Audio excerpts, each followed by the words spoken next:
대법관을 징역 1년에 처한다.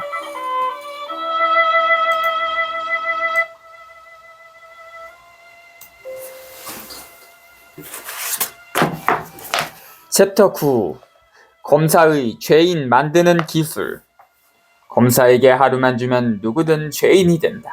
감정까지 보탠다면 없는 죄도 만들어낸다. 게리슨 켈러, 미국 작가, 1942년부터. 검사의 허위 내용 공소장. 서울서부지방검찰청 모 검사는 2022년 1월 5일 피고인을 무고와 상해 혐의로 기소하였다. 그러나 앞서 살펴본 바와 같이 무고죄와 상해죄는 성립하지 않는다. 즉, 검사가 선량한 시민에 대하여 공소권을 남용한 것이다. 검사의 공소 내용이 사실이 아니면 앞에서 규명하였으므로 여기서는 앞서 언급되지 않은 사실과 내용을 집중적으로 지적하고자 한다. 검사는 공소장에 상해 혐의를 먼저 기재하였다. 그러나 상해 혐의는 1심 판결에서 부정되었고 1심이 죄명을 변경하여 인정한 폭행죄 또한 사실이 아니면 명백한 증거를 통해 입증된다. 상해죄뿐 아니라 폭행죄 또한 사실 무근임에도 불구하고 1심이 폭행죄를 인정한 것은 명백한 증거에 반하는 잘못된 판결이다. 공소장은 사실관계가 부정확하여 이에 공판검사가 1심 공판 도중 2023년 4월 17일 공소장 변경 허가 신청을 통해 공소장 내용 중 일부 상해 부분을 다음과 같이 변경하였다. 피해자가 사무실 내에 설치된 문의 문틀에 손을 짚고 있었음에도 변경 전 문을 손으로 잡고 있었음에도 위 문을 세게 닫아 피해자의 왼손 손가락 부위가 문짝에 찍히게 하였고 변경 전 문틈에 끼게 하였고 이후 피해자가 탈의를 할 수 있는 곳으로 피고인을 안내하기 위해 위 사무실 출입문과 그 앞에 설치된 계단을 통해 밖으로 나가려고 하자 양손으로 피해자의 왼쪽 어깨 부위를 세게 밀어. 이 같은 공소장 변경에도 불구하고 공소장은 사실과 명백하게 다른 부분이 또 있어 판사는 판결문의 각주까지 달며 임의로 공소사실을 정정하였다. 이는 앞부분에서 지적한 바와 같다. 왜 이런 사실관계의 오인이 발생했을까? 공소장의 변경, 정정 부분은 사건 동영상에 그대로 나와 있는 내용이다. 사건 동영상을 제대로 본 사람이면 이런 잘못을 저지를 수 없다. 그렇다면 공소장을 작성한 모 검사가 사건 동영상을 제대로 살펴보지도 않고 공소장을 작성했다고 생각할 수밖에 없는 것이다. 허위 상해 진단서 악용. 기소가 잘못된 것이라는 사실은 가모가 제출한 상해 진단서를 적정성 평가 없이 그대로 수용한 데서도 찾을 수 있다. 모 검사는 가모의 상해 진단서를 근거로 공소장에서 피해자에게 약 2주간의 치료가 필요한 발목 및 손가락의 염좌 및 긴장에 상해를 가하였다라고 기재하였다. 전치 2주의 상해 진단서에도 불구하고 1심 판결은 상해 혐의를 부정하였다. 만약 그 상해 진단서가 의학적으로 적정한 것이라면 판사도 함부로 상해 진단서의 증거력을 부인하지 못한다. 그럼에도 상해 진단서의 증거력을 인정하지 않는 것은 그 진단서가 사건 당시 상황에 전혀 부합하지 않기 때문이라고 볼 수밖에 없다. 검사는 공소장에서 피해자가 사무실 내 설치된 문을 손으로 잡고 있었음에도 불구하고 위문을 세게 닫아 피해자의 왼손 손가락 부위가 문틈에 끼게 하였고 라고 기재하였다. 만약 문틈에 손가락이 끼었다면 전치 2주의 상해 진단서는 당연히 타당성을 가졌을 것이다. 그러나 사건 동영상에 그런 상황이 없고 그와 반대되는 상황이 있었기 때문에 피해자가 가모의 상해는 성립되지 않았다. 다시 말해 전치 2주의 상해 진단서는 당시 상황에서 나올 수 없는 것이었다. 상해 진단서의 부적정성은 그 내용만 보아도 쉽게 알 수 있다. 상해 진단서 자체에 상호 모순되는 내용을 담고 있는 것이다.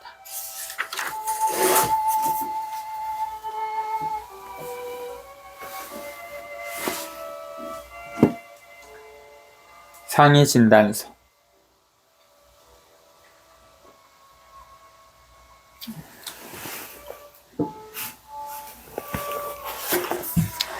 상해 진단서의 문제점에 대한 AI 판사 의견 1. 병명 기재와 외상 증상 불일치. 상해 진단서에는 발목 및 손가락의 염자 및 긴장으로 기재되어 있다. 의학적으로 염자, sprain은 인대 손상, 긴장, strain은 근육, 힘줄 손상을 의미하며 양자 모두 멍, 부기, 종창, 피하 출혈 등 육안으로 확인 가능한 외상 소견이 필수적으로 수반된다. 그러나 해당 진단서의 상해 부위 및 정도에는 통증과 압통만 기재되어 있고 멍이나 종창 등 외상이 없다는 점은 진단명 자체와 모순된다.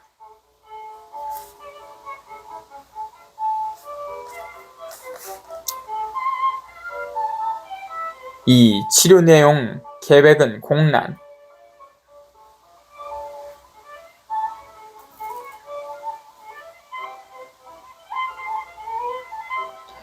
치료 내용 및 향후 치료에 대한 소견이란 란이 완전히 공란이다. 즉 의사가 아무런 치료도 시행하지 않았으며 향후 치료 계획도 없었다는 의미이다.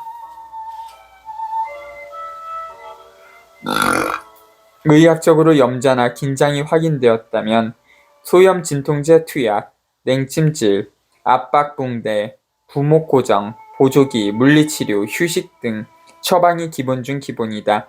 그럼에도 불구하고 아무런 처치 없이 염자 및 긴장이라는 진단명만 기재한 것은 부적절하며 그 진단 자체의 신빙성을 심각하게 훼손한다. 3. 경과관찰 요함과 병명 기재의 불일치. 진단서상 상해에 대한 소견란에는 경과관찰 요함이라고 기재되어 있으나 이는 치료 필요성이 없는 상태에서 사용되는 표현이다. 염자, 긴장이 있다면 즉각 치료가 필요하며 단순 관찰만으로는 부족하다는 것이 의료계의 공통된 기준이다.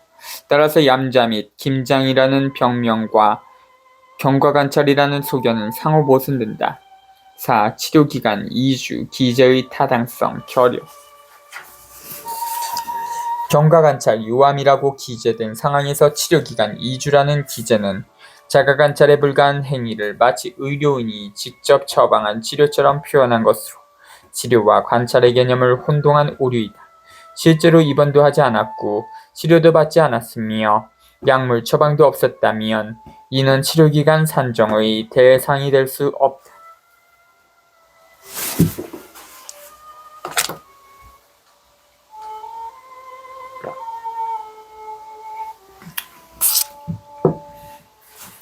상해진단서 내용의 자기 모순. 상해진단서의 문제점에 대해서는 1심 변호인도 변론 요지서에서 명백히 지적하였다. 가모가 제출한 상해진단서에 의하면 증거순번 3. 상해진단서 증거기록 제13면 가모의 병명, 임상적 추정은 발목의 기타 부분의 염자 및 긴장, 손가락의 기타 부분의 염자 및 긴장이고 상해 부위와 정도는 좌측 3 내지 4지의 통증 및 좌측 발목 통증 및 압통이었으나 치료 방법은 경과관찰 요함이었습니다. 또한 모 정형외과의원 사실조회 회신에 의하면 가모는 사건 다음 날인 2021년 8월 5일 13시 30분경 모 정형외과를 방문하였고 왼손의 샘매, 오른발목의 이매 등 총 5매의 엑스레이 사진을 촬영하였습니다. 정형외과의 엑스레이 사진에는 뼈의 상태만 확인이 가능하기 때문에 인대 근육의 형태는 알 수 없습니다. 그러므로 상해진단서의 병명, 임상적 추정인 염자, 인대 손상 및 긴장, 근육 손상은 의사의 주관적 판단에 따른 진단입니다. 그런데 위 진단서에는 육안으로 관찰되는 가모의 손가락 상태, 즉 외상에 대한 의사의 소견이 전혀 없고 기타 피멍이나 붓기에 대해 관한 언급도 아예 없었습니다. 이러한 외상들과 관련하여 물리치료와 약물치료를 포함한 어떠한 처방이나 치료도 이루어진 사실이 없었습니다. 상해 부위와 정도, 항목의 통증 및 압통이 기재되어 있음에도 불구하고 의사가 기본적인 진통제 처방조차 하지 않은 이유는 실제로는 의사의 진단으로는 가모에게는 어떤 치료도 필요하지 않았기 때문입니다. 서울대병원 의학정보에 의하면 발목 염좌, 인대 손상의 경우 통증과 압통, 외 부종과 종창이 전형적인 증상이고 부상 후 즉각적인 치료가 필요합니다. 또한 문장에 찍혀 생긴 손가락 염좌의 경우에도 통증 외에 피멍 등 외상 흔적이 발생하게 됩니다. 그러나 정작 위 상해 진단서에는 좌측 3, 4지 통증 및 왼쪽 발목 통증 및 압통이라고만 기재되어 있을 뿐 외상이 없고 치료 사실도 없었습니다. 참고자료 8 서울대병원 의학정보 즉 가모가 주장하는 내용의 상해는 가모가 의사에게 통증을 말한 것 외에는 진료한 의사조차 그 어떠한 상해를 발견하지 못하였던 것이 확인됩니다. 나아가 위 진단서 기재는 후수라는 바와 같이 상해 부위, 병명, 정도 등에 관한 가모의 진술 내용과도 배치되는 바. 이 사건 상해 진단서의 발급 경위는 의사가 환자를 직접 관찰하고 내린 진단이라기보다는 사건 발생 무렵 환자의 주관적인 호소에만 의존하여 형식적으로 작성된 것으로 보이므로 상해 진단서의 기재만으로는 상해 사실이 입증되지 않습니다. 변론 요지서의 이 같은 합리적 지적에도 불구하고 1심 판결문은 그 다음날 정형외과 진료를 받고 2주간의 치료가 필요한 좌측 3, 4지 통증 및 좌측 발목 통증 및 압통에 상해를 입었다는 취지의 상해진단서를 발급받은 점이라며 상해진단서를 가모에게 유리한 정황이라고 기재하였다. 이는 1심 판결이 상해진단서의 증거력을 인정하지 않은 것과는 논리적으로 상충되며 판결의 일관성과 정확성에 의문을 더한다.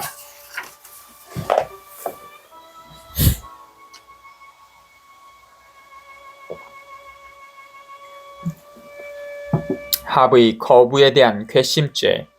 왜 검사는 가모가 고소하지도 않은 무고 혐의를 추가했을까? 당시 검사는 피고인에게 가모와 합의할 것을 여러 차례 종용하였다. 이 경우 합의는 피고인이 가모의 고소 내용을 시인하고 가모에게 보상금을 지급하라는 취지였다. 그러나 고소 내용이 허위인데 피고인이 잘못을 시인하고 배상금까지 지불하는 것은 상식적으로 있을 수 없는 일이다.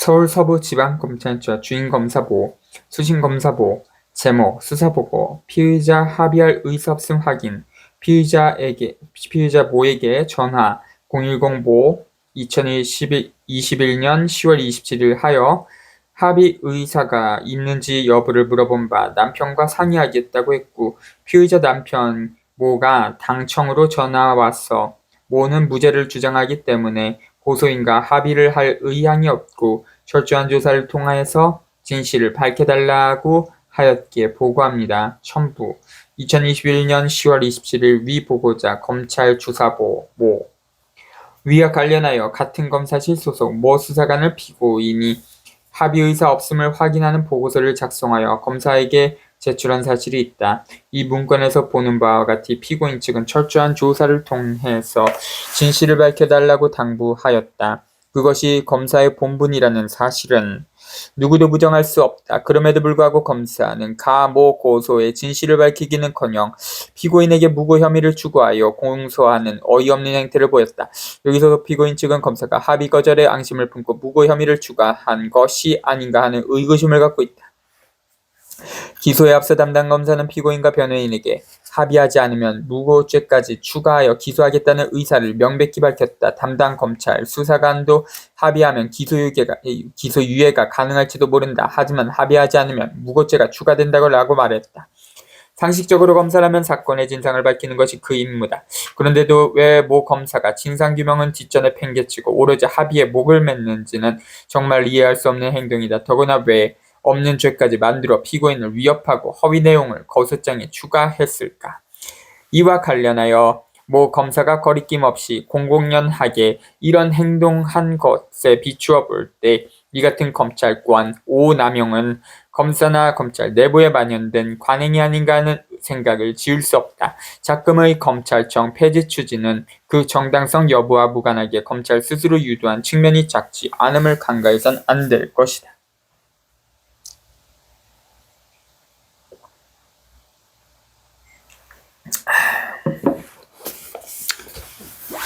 허위 사실로 가득 찬 공소장.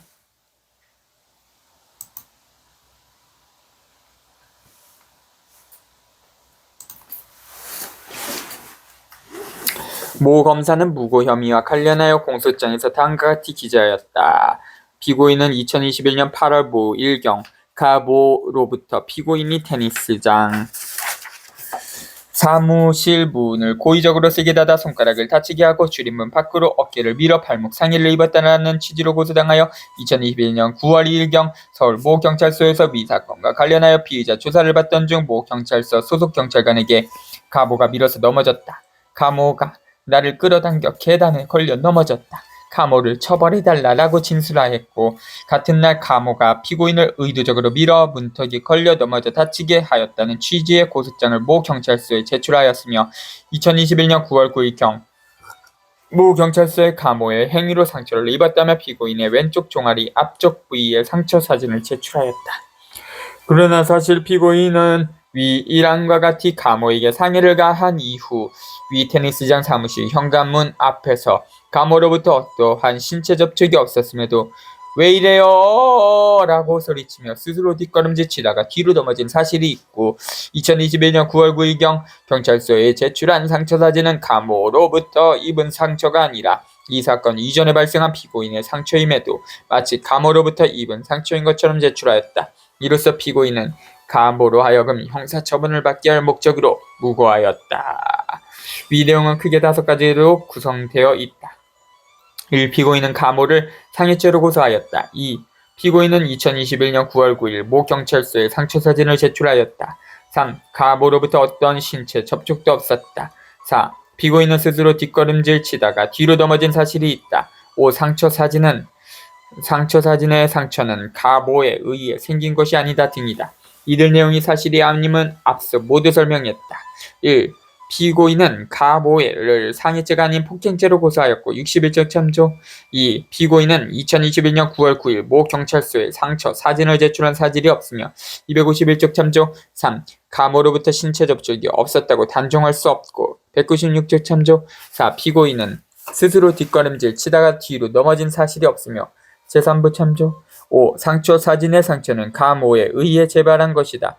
249쪽 참조. 그럼에도 이런 공소장이 작성되었다는 것은 매우 신기한 일이다. 동시에 검찰의 장래가 매우 어둡다는 사실을 보여주는 현상이다.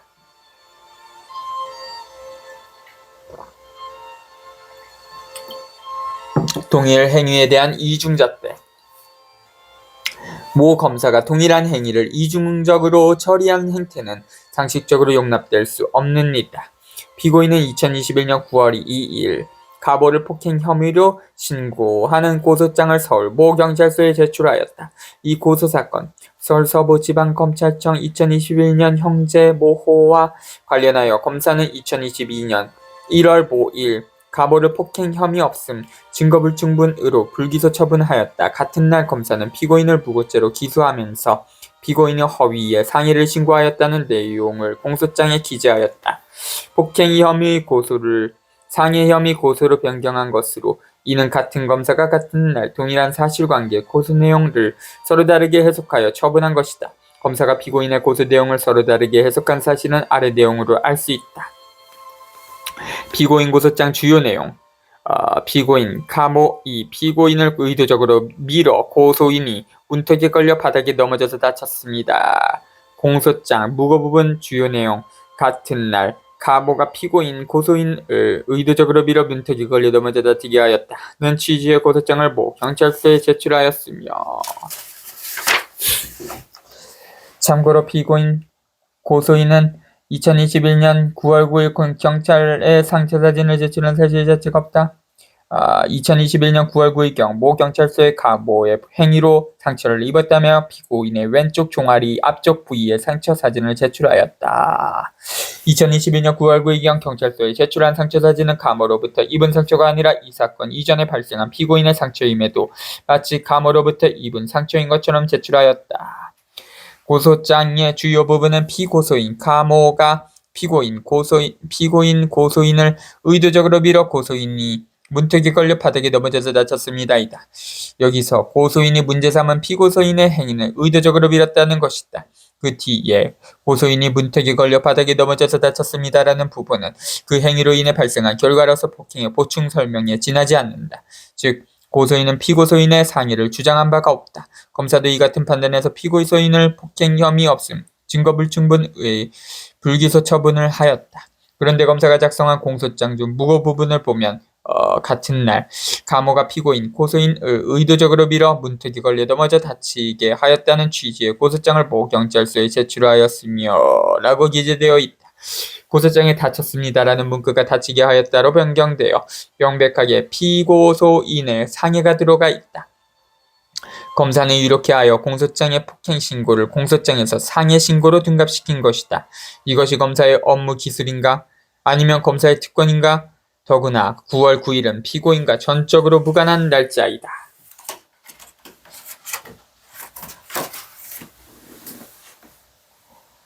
18.